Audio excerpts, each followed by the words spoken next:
नशा पिला के गिराना तो सबको आता है, मजा तो जब है कि गिरतों को थाम ले साकी। एक रात जब सिद्दीक सो रहा था तो इसने ख्वाब में देखा कि वो ऐसे मकाम पर है जहां हर तरफ अंधेरा है। जगह खासी कच्ची थी और कुछ सीढ़ियां थी जो टूटी हुई हालत में थी। सिद्दीक इन सीढ़ियों से गिरने ही वाला था कि पीछे से किसी ने आकर सिद्दीक का हाथ थाम लिया। सिद्दीक ने अंधेरे में हाथ थामने वाले का चेहरा पहचाने बगैर पूछा, कौन है जिसने मुझे गिरने से बचाया?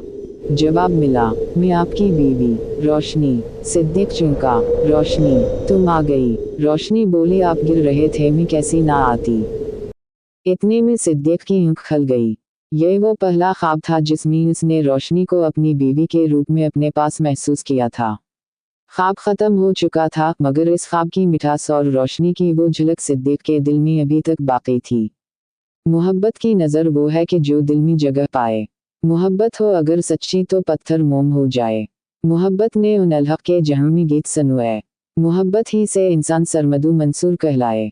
उसी से राबिया बसरी ने ऐसे मर्तबे पाए कि उनका सर झुके और सामने काबा चला आए।